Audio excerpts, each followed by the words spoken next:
अगर आप भी चाहते हैं कि आरसीएम म्यूजिक के वीडियो सबसे पहले आप तक पहुंचे, तो लाल बटन को दबा के चैनल को सब्सक्राइब जरूर करें और साथ में बेल आइकन को दबाना ना भूलें।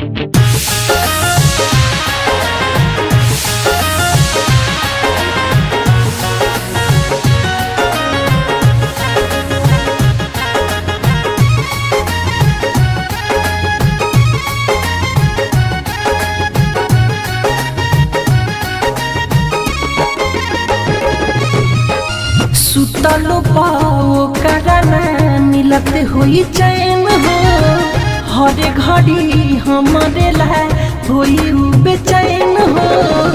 अखिया के कजारा धोवत हुई हो, अखिया के कजारा धोवत हुई हो। हमारा बिना एगो पगली रोवत हुई हो, हमारा बिना एगो पगली रोवत होई हो। सुतलो पाओ करना मिलत हुई चैन हो, हरे घड़ी हमारे लाए हुई बेचैन हो। अखिया के कजारा धोवत हुई हो रे, अखिया के कजारा धोवत हुई हो। हमारा बिना एगो पगली रोवत होई हो, हमारा बिना एगो पगली रोवत होई हो।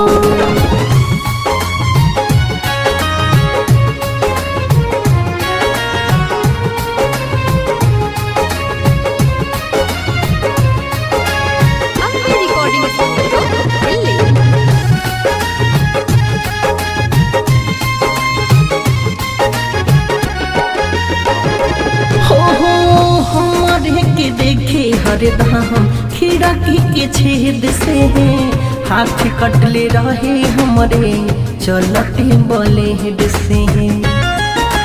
हो हमरे के देखे हरदम खिड़की के छेद से हाथ कटले रहे हमरे चलते ब्लेड से।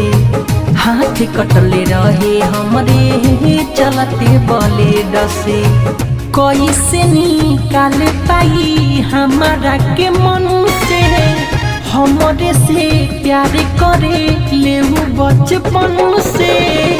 गम के मोटारी ढोवत होई हो रे, गम के मोटारी ढोवत होई हो।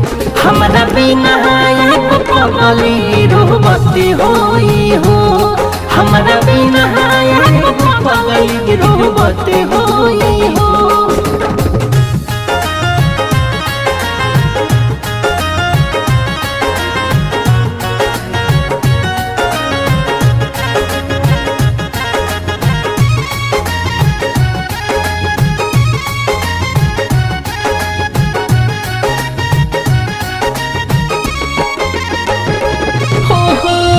हिचकियावत हुई खैला के बाद हो, निर्मल जोगिस के जहब करत हुई याद हो।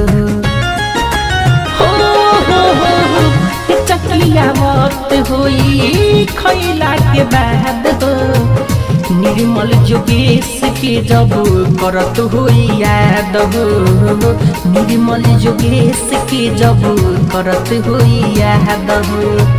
चले गई भले हमारा जिंदगी से निकाल के, भूले नहीं पाई अपना मिठू मार सहल के। दिनों राती रही आज हद होई हो, दिनों राती रही आज हद होई हो। हमारा बिना एगो पगली रोवत होई हो, हमारा बिना एगो पगली रोवत होई हो।